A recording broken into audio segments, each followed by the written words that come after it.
feel people need to know their rights. We already have that right, our Second Amendment right, to carry concealed, to carry open. It's our God-given right, our natural right, and I'm just hoping that my representative, Ralph Norman, who he was here, will draw legislation in the House to complement this version, no amendments, add it as is, and pass it. It's really sad that we have to stand here and defend our rights that we already have. So,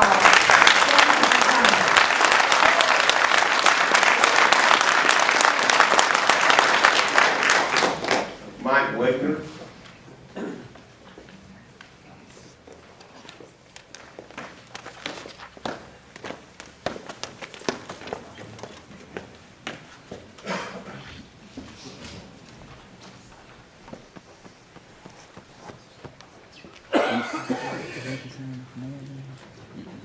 Gentlemen, I just want to say, as a fairly new resident of the state of South Carolina, all the people on the podium here, it made me very proud of my decision to come down here only in the last year and a half. But more so the people that spoke, the first 5 speakers especially, they first cut off most everything I have to say, and also made me very proud for my choice to come down here. Your speeches were incredibly terrific at elucidating what this state has historically stood for among the 50 states in this country, and I'm very proud to come down here for that reason. So most of my speech is going to be somewhat specific as a former NRA instructor for handgun permits in the state of Virginia. So they're more specific as to the benefits of this law. But you all mentioned that violence, when these laws are introduced, is reduced. The violence is not blood in the streets, people starting conflicts that wouldn't already. Criminals are criminals. Criminals realize when they walk into a situation, people are armed, they act differently. That's been scientifically proven. And the results of these laws and changes has also been scientifically proven to reduce crime.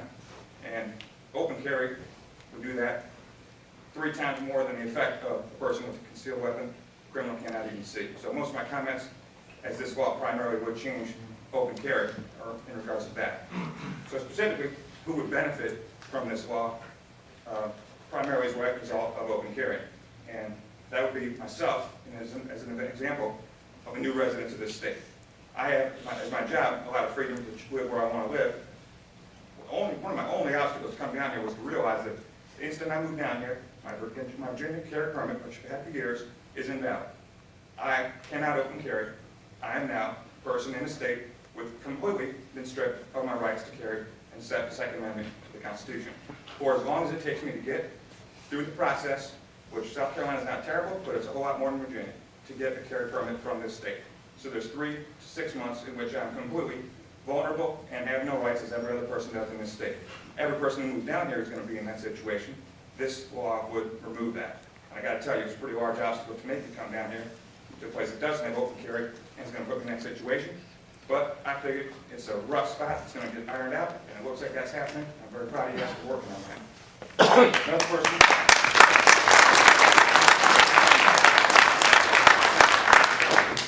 That's a common thing to talk about, but not from people with this political bent, perhaps, and that's another benefit of this law would be homeless people that don't have a fixed address, don't have the means to deal with the 3 or 4 pretty substantial obstacles to get a concealed permit. And I would have to say that they were probably more in need of a means of defending themselves than most any person in this country, being that they're so vulnerable and out in the streets, not in the criminal element. That is a person that deserves rights as well and would be benefiting from this law. Secondly, poor people, that's pretty much the same situation. They don't have and don't need to have a $50 tax on their rights. And another obstacle, having to do the practice, having to do the qualification of the ammunition. That's yet another obstacle, which, what some other speaker mentioned, is fairly intentional to make it a barrier and obstacle to a person defending themselves and having these rights. Homeless and poor people would benefit from this law as well. Another person that would benefit from it would be, as a person that has a concealed carry permit, you know what the laws are, you know what the rules are. People forget their driver's license, get in their car all the time. You have to have your carry permit on you at all times. You might say it's a small thing, but you can be charged for not having that carry permit, which is, again, another obstacle, another way to trip up people that people don't like concealed carry permits to be used. That would be a person who would benefit from that, a non-issue. And finally, and this relates to my next area of things I want to discuss, obviously open carriers would benefit from this. And speaking of open carries, a lot of other people have. In Virginia, we had that the whole time I lived there. There was no issues. And why open carry? A lot of people don't know anything about that. The state has not had it for, I'm not sure how long, but here's my reasons for open carrying. First one is convenience. You need to get out of your house, go to your car. You don't need to worry about all these different things you need to do, change your entire wardrobe, and what you need to do, how you need to do it to be able to defend yourself. It should not be a major obstacle, and this would stop that. And another one is comfort. I'm coming from a northern state. I'm not used to the heat down here. When I first came down, I'm getting used to it. 100-degree weather, having to conceal that gets to be an obstacle, yet another obstacle, giving you more freedom to carry as you choose. Finally, the other one would be ease of access. When you have a firearm that has no unencumbered means to get it, that's an advantage. You can say tactically it's not to have it open carry, but trade-off, your choice. That's what this freedom is all about, and that's what it gives you. A deterrent, which a lot of people have mentioned, a deterrent is another reason to open carry. John Lott, a lot of people mentioned him. He's done studies, and they've done studies of criminals. Now, the guy working with him mentioned that. You have a criminal who sees a person open carry, what's he going to do? They're equal, but they're not stupid. Most of them. Not totally stupid anyway. And they're not going to involve a crime, start initiating crime when a person's legally open carrying. But my favorite reason for open carrying is this: education. When I, on a regular basis in Virginia, carry, frequently people come up to me, didn't think I can. You're breaking the law? Education. How do I do that? Education. And they see mainly, they see a person is acting properly, going about their business on a regular basis, exercising their rights. That's an educational opportunity for them, their family members, people who would never consider it. So gentlemen, I just like to say, finally, I'm very proud to come down to the state. I escaped from socialist Chicago, my brother escaped from communist Hungary. This place made me very proud. You guys know that. I've never been so proud when I moved down here today.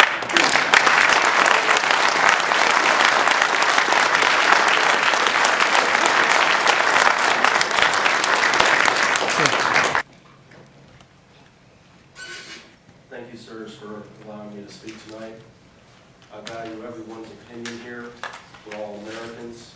Everyone in this room has a right to speak on this subject and a duty as a citizen, whatever your opinion is. So I don't begrudge anyone that. My wanting to be able to carry openly comes from my personal safety point. I run a business. I have for 23 years. I'm a military veteran. I fought in 2+ wars.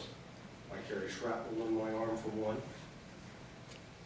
I know how to use a firearm. I was faced with a situation where someone who was stalking me, who was a 30-year career criminal, and some of the officers in here may know this person. He pointed a loaded firearm at them after robbing my business. He came back after getting probation for pointing and presenting a .357 Magnum at police in the city. He got probation for that. He came back and began stalking me. He also stalked his probation officer and the head of probation. Thankfully, he's in jail. He's going to be out this summer. Thankfully, I was in my business and had my pistol. I had to draw it. I was asked why I did not shoot him, and it's because I don't need that on my conscience. I'm a responsible gun owner, and I thankfully did not have to fire. But if I was on the street because he lives 2 houses behind my business, I would not have been able to have been armed. That person had a 30-year history of violence. He beat his sister, his own sister, so badly he nearly killed her. I have a 17-year-old daughter. She lives in Chicago. I am so deathly afraid of where she lives, because in a city where you can't have a firearm, they've had 300+ murders. Just this year, so far. Now, I don't think we'll have a return to the wild, wild west if we pass open carry. I know law enforcement has a view that they don't wish citizens to have firearms. And in all deference to the police, I understand how difficult a job it is. I don't have the will or the temperament to do that job. But unfortunately, if your life is on the line, there's a saying, when seconds count, the police are truly minutes away. I can pull my weapon and defend myself and my life. I didn't have to take his life. I was asked by law enforcement why I did not. Because they were tired of dealing with him.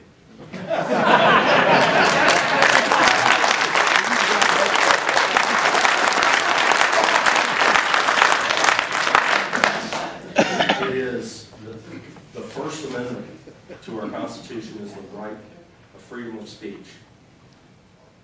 If we have a limit on the second for permits and such, when do I have to get a permit to speak? I don't need the government to tell me what my business is or how to defend myself.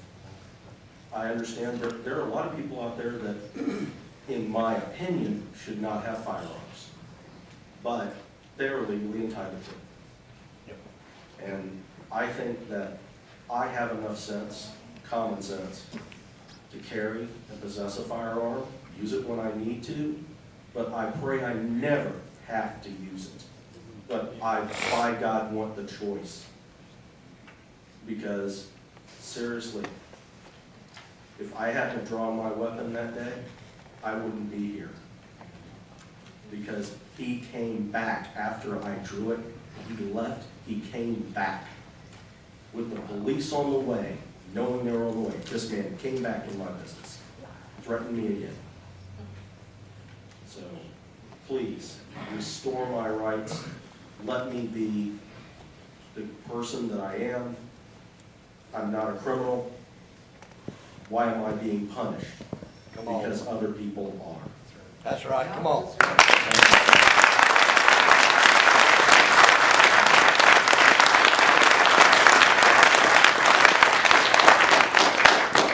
Jesse Grass. Hey guys, thanks for doing this hearing. I appreciate it. I wasn't going to speak, it really wasn't. I just, after some previous testimonies, couldn't help myself. I think about all the different sides of different evidence we could bring forward, whether we want to try to regulate guns or our right to bear arms. And, well, these stats came out, or these stats came out. Really, all these different things. Whatever side you come on, it has absolutely nothing to do with any of that. Whatever kind of argument you can come up with and compile the evidence. It's a very clear thing, and I think it has to do with the title of this bill. It's called constitutional carry, right? What part of the Second Amendment, do we not understand when it says we have the right to bear arms and it shall not be infringed?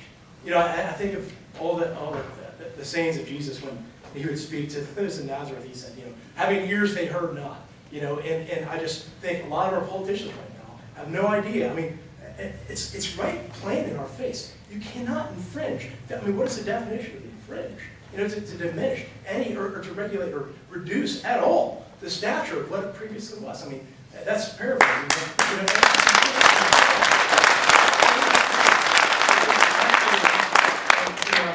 I think it has been infringed. Okay, and the feds have been doing this for quite some time, and so I believe all of the senators up here have sworn oath.